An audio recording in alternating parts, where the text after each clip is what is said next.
Okay, this is video 703 or section 7.3, and it's on cellular transport.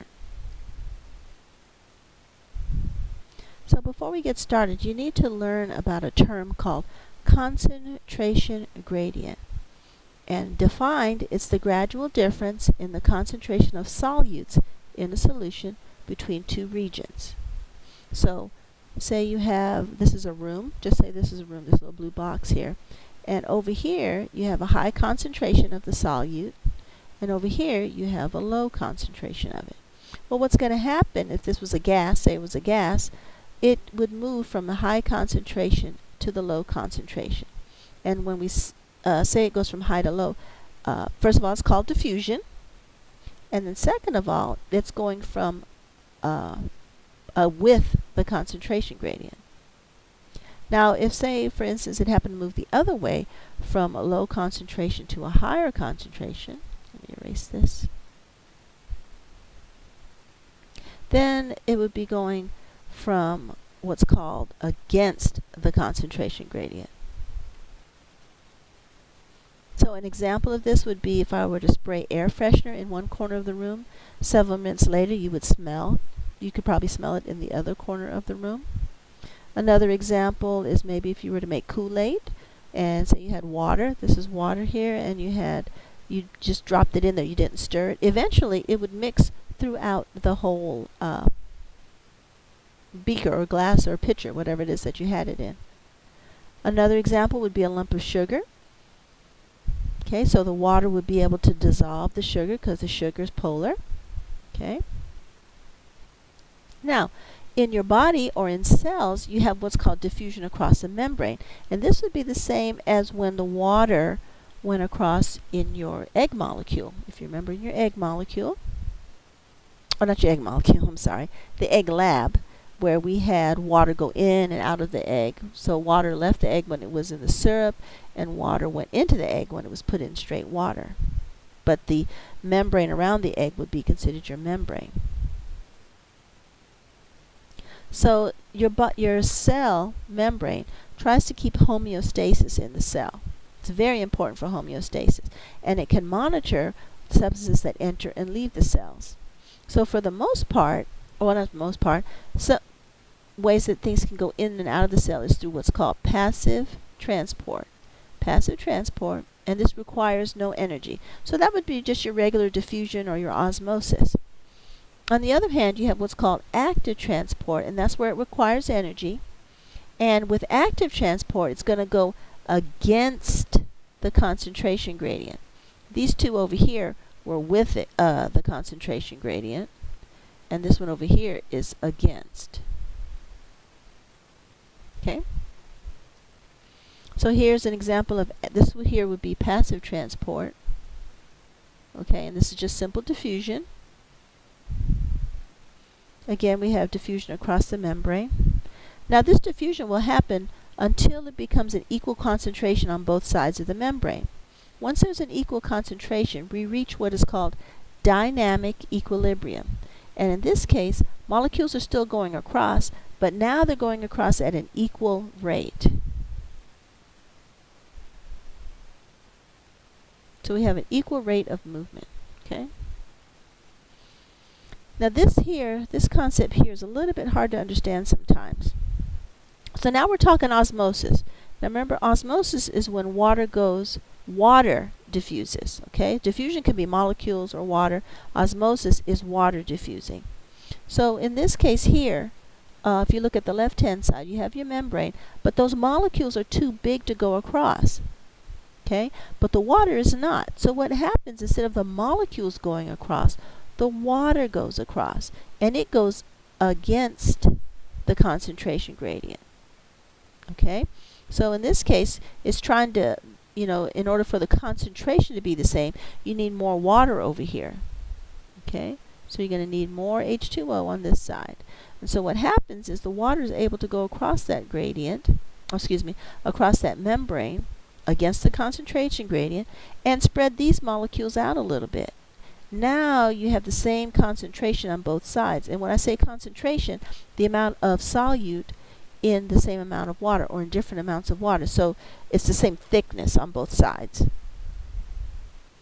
Now, in your cell, the water will go through little holes called aquaporins. Aquaporins, aqua means water, porins means hole, so your pores. Now, when we're looking at whether or not a cell, how it will respond as far as for these solutions, you have different solutions that a cell could be in, and this is termed tonicity. So you have what's called an isotonic solution, where it's the same concentration of the solution is of the cell. Hypotonic, where the solution is less concentrated, and then hypertonic, where the solution is more concentrated. So isotonic, they're equal on both sides. Hypertonic, one side is greater, outside the cell is greater, and hypo, inside the cell is greater. So if you have a hypotonic solution, water will move into the cell. So that was like when you had the water in your egg and your egg got larger or became larger. Isotonics, when it's about equal. So remember with the when you put in the vinegar, some groups the mass went up, some it went down. That would probably be close to an isotonic solution, plus the shell. And then the hypertonic was when your water moved out of the cells, and that would be when you put it in the syrup. You can stop the video here if you want to look at this diagram. It kind of shows you before and after in the various solutions. On the left is an animal cell, on the right would be your plant cell. And notice in the hypertonic solution how the cell doesn't necessarily collapse if it's a plant cell, but it does pull away from the cell wall.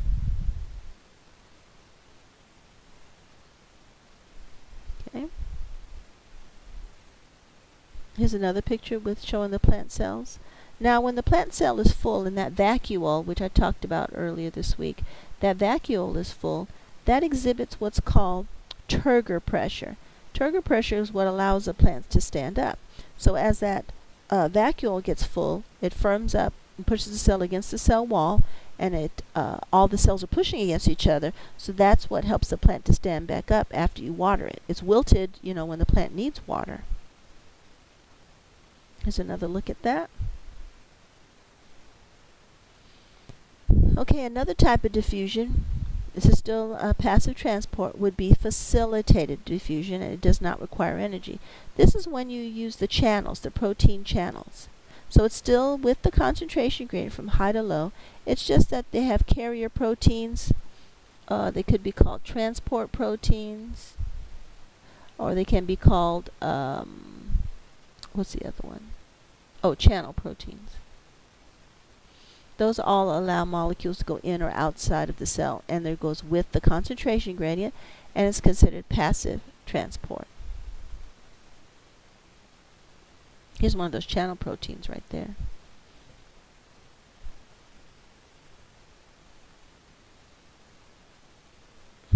Okay, can't do that one. Okay. Here's an animation for you. This is facilitated diffusion. High concentration to low. No energy being used.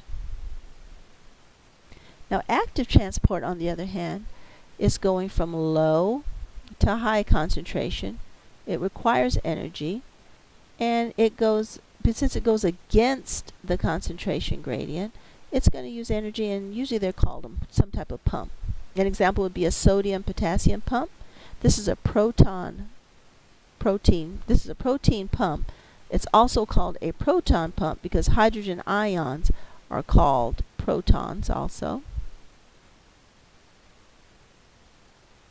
Okay, but it's a hydrogen ion is called a proton. Now did you notice here the ATP? Do you remember ATP? That's right, it's the energy molecule. Do you remember where it's made? That's right, in the mitochondria. Now we are going from a high concentration, from a low concentration to a high, so we're going against the concentration gradient, and it's providing, and it's using energy. Here's a review on active versus passive. You got your simple diffusion, you got your facilitated diffusion, which are both passive, and then you have your active transport, which uses ATP. Another examples of active transport would be exocytosis. Remember, exo means to leave. Remember exothermic? Cyto means cell. So it's when large amounts of material have to leave the cell. Endocytosis means to take in. So the cell takes things in. Okay? It's when large molecule food or even another cell could be taken in.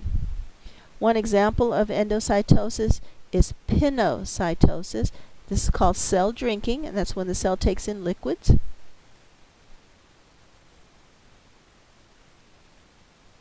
Another type of exocytosis is phagocytosis, and that's called cell eating, and that's when it takes large particles. So here's an amoeba on the right hand side and the left hand side taking another cell in. I'm going to have a you can stop at any time if you want to look at these diagrams a little more closely or a little closer. This is pretty good animation. This could be exo or endo, just depends on which is it going in the cell or is it going out of the cell. So we will talk about this in class. This I wouldn't recommend this being your only area of looking at this, so pay attention in class. Hopefully you did and you took good notes. But this could be a good review for you.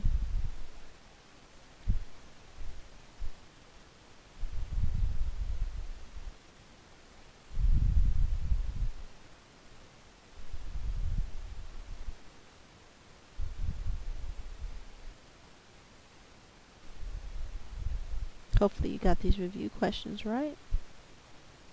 Okay.